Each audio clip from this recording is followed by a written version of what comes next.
வணக்கம். இன்னைக்கு நம்ம பார்க்க போகிற ரெசிபி சில்லி பன்னீர் கிரேவி. எப்படி பண்ணுறதுன்னு பார்க்கலாம் வாங்க.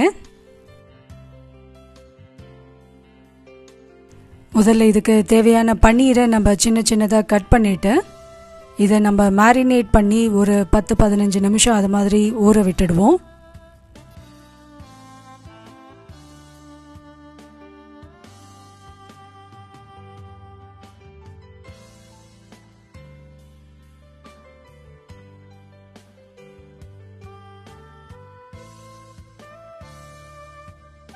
மேரினேட் பண்ணுறதுக்கு கொஞ்சமாக தனி மிளகாய் தூள் 2 ஸ்பூன், தேவையான அளவு உப்பு சேர்த்து கொஞ்சமாக தண்ணி சேர்த்து இதை நல்லா கலந்து விட்டுட்டு நம்ம கட் பண்ணி வச்சுருக்க பன்னீரையும் இதில் சேர்த்து மேரினேட் பண்ணி வச்சிடலாம்.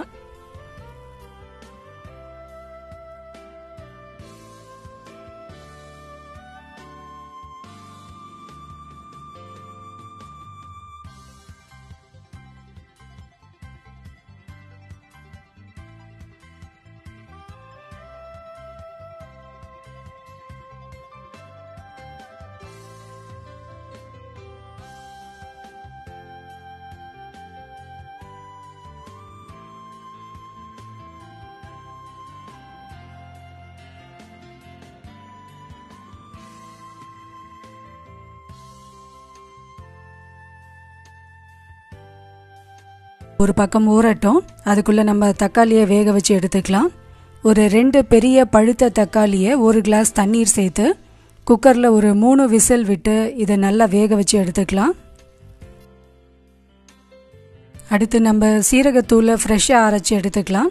ஒரு கடாயில் 2 ஸ்பூன் அளவுக்கு சீரகத்தை போட்டு மிதமான தீயில் நல்லா வறுத்து எடுத்துட்டு இதை மிக்சியில் பொடி பண்ணி எடுத்துக்கலாம். தக்காளி நல்லா வெந்துடுச்சு. இப்போ இதோட தோலை நீக்கிட்டு மிக்சியில் நல்ல ஒரு ஸ்மூத்தான விழுத அரைச்சி தனியாக எடுத்துக்கலாம். அடுத்து நம்ம மேரினேட் பண்ணி வச்சுருக்க பன்னீரை கொஞ்சமாக எண்ணெய் சேர்த்து ஷாலோ ஃப்ரை பண்ணி எடுத்துக்கலாம். கடாயிலையோ இல்லைன்னா தவாவில் போட்டு கூட நம்ம ஃப்ரை பண்ணி எடுத்துக்கலாம்.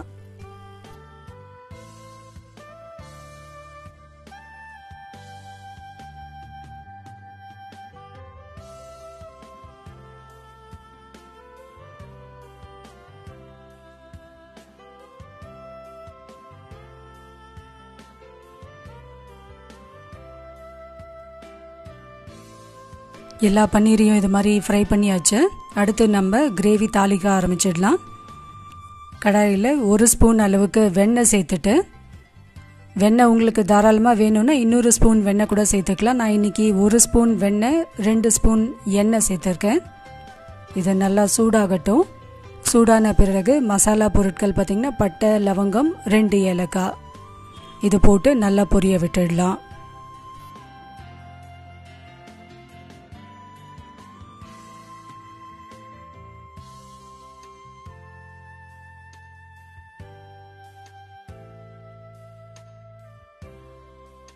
மசாலா நல்லா பொரிஞ்சிடுச்சு. இப்போ நான் ஒரு 3 வெங்காயத்தை பொடியாக நறுக்கி வச்சுருக்கேன். அதையும் சேர்த்து நல்லா வதக்கி எடுத்துக்கலாம்.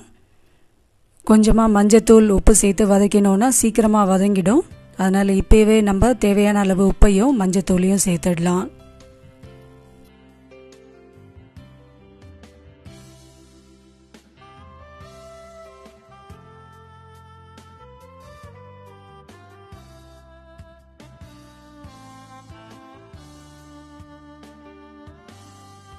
வெங்காயம் நல்லா கோல்டன் ப்ரௌனாக வதங்கிடுச்சு. இந்த அளவுக்கு வதங்கினா தான் கிரேவி நல்லா டேஸ்டியாக இருக்கும். இது கூட இப்போ 1 ஸ்பூன் அளவுக்கு இஞ்சி பூண்டு விழுதையும் சேர்த்து வதக்கிக்கலாம்.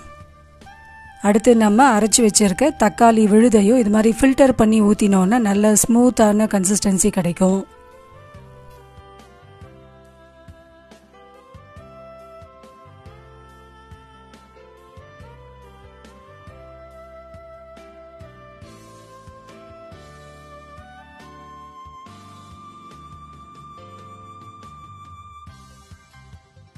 தக்காளியும் நல்லா வதங்கிடுச்சு.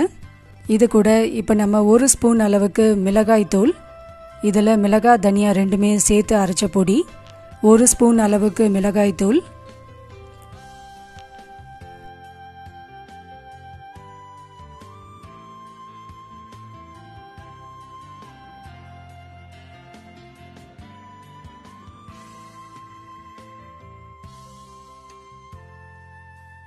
மிளகாய் தூளையும் சேர்த்த பிறகு லோ ஃப்ளேமில் வச்சுட்டு அரை ஸ்பூன் அளவுக்கு காஷ்மீரி மிளகாய் தூள், 1 ஸ்பூன் சீரகத்தூள், அரை ஸ்பூன் கரம் மசாலா இதையும் சேர்த்து நல்லா கலந்து விட்டுட்டு தேவையான அளவு தண்ணி சேர்த்து நம்ம பொரிச்சு வச்சிருக்க அந்த பன்னீரையும் இதில் சேர்த்து நல்லா கொதிக்க விட்டுடலாம்.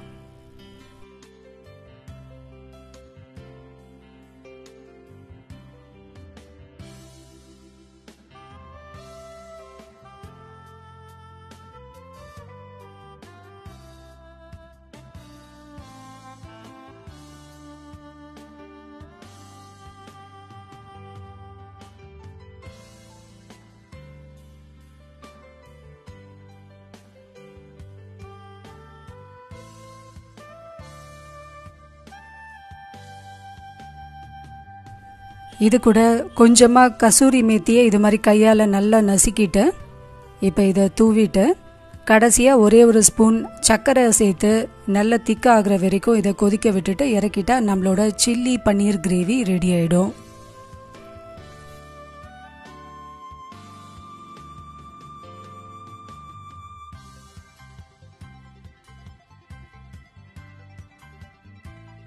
இது மாதிரி நம்ம ஊற்றின எண்ணெய் வெண்ணெய்லாம் நல்லா தனியாக பிரிஞ்சு வந்துடுச்சு. கிரேவி நல்லா ரெடி ஆகிடுச்சு.